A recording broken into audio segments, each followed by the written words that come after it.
16వ తారీఖు 2వ నెల 2024 నుండి 29/2/2024 వరకు పుట్టినటువంటి వారందరికీ కూడా ముందస్తుగా జన్మదిన శుభాకాంక్షలు.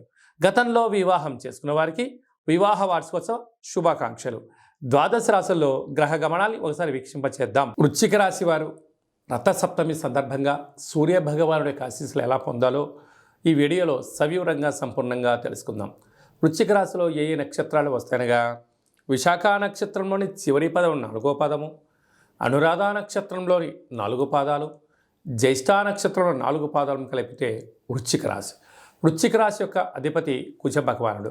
చాలామందికి పుట్టినటువంటి కాల సమయంలో డేట్ ఆఫ్ బర్త్లు లేనటువంటి వారందరికీ పేరు యొక్క మొదటి అక్షరాన్ని అనుసరిస్తూ ఆ రాశిని తెలుసుకునే ప్రయత్నం అవుతుంది. అవి ఏ అక్షరాలు వస్తాయనగా తో, నా, నీ, ను, నే, నో, యా, ఈ, యు అక్షరాల వారందరూ కూడా వృశ్చిక రాశి జాతకులే. వీరికి సూర్య భగవానుడి యొక్క ఆశీస్సులు పొందగలగాలి, చాలా అవసరం. ఎందుకనగా ఒకవైపు అర్ధాష్టమ శని, అర్ధాష్టమ రవి కనుక ఆరోగ్యం అనేటువంటిది ప్రధానమైనటువంటి మనిషి యొక్క జీవన విధానంలో వీరికి ముఖ్యమైనటువంటి పరిస్థితి. అందరికన్నా వృశ్చిక రాశి వారికి అధికంగా కావాలి. ఎందుకనగా అర్ధాష్టమ శని కారణం చేత ఇప్పటికే ఏడాది నుంచి అనేక రకాలమైనటువంటి సమస్యలతో, వ్యాధులతో, శత్రులతో శతమతమవుతున్నారు. కనుక ఇలాంటి కాల సమయంలో ప్రతిరోజు నడక, వ్యాయామం, సూర్య ఆసనాలు, సూర్య నమస్కారాలు, సూర్య ఉపాసన, సంపూర్ణమైనటువంటి శ్వేతార్క గణపతి స్వామివారి ఆశీస్సులతో పాటు నిత్యము నవగ్రహాలలో సూర్య భగవానునికి తెల్లటి పుష్పాల చేత కానీ ఎర్రటి పుష్పాల చేత కానీ అర్చన చేయడం వలన మనశ్శాంతి, శత్రువులు ఉండరని చెప్పి గమనించాలి.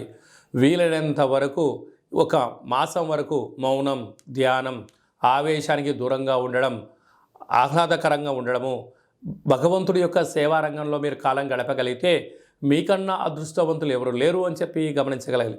లేకపోతే శారీరకంగా, మానసికంగా వీలైనంత వరకు ప్రశాంతంగా ఉండే ప్రయత్నం చేయాలి. లేక దీర్ఘకాలికమైన వ్యాధులు, ఆయుధ ప్రమాదాలు, యంత్ర ప్రమాదాలు పొంచి ఉన్నాయి. తస్మాత్ జాగ్రత్త. అలాగే తృతీయంలో కుజ బుధ శుక్ర సంచార స్థితి కారణం వలన అన్నదమ్ములతో, అక్కాచెల్లెలతో మౌనంగా ఉండండి. అర్ధాష్టమ రవిశని దోషము, పంచమ స్థానంలో రాహు సంచార స్థితి, 6వ స్థానంలో గురు సంచార స్థితి ఉండడం వలన ధర్మంగా ఉన్నంత వరకు మిమ్మల్ని ఎవరేం చేయలేరు.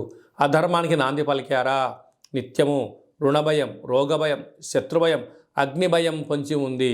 తస్మాత్ జాగ్రత్త. స్వయంవృత్తులు, సేవారంగాలు, సాఫ్ట్వేర్, హార్డ్వేర్ వాళ్ళు, యానిమేషన్స్, వ్యవసాయ సోదర సోదరీమణులకు గృహ భవన నిర్మాణ కార్యక్రమం చేసేవారందరూ ఎంతో జాగ్రత్త వహించాలని చెప్పి గుర్తుపెట్టుకోవాలి.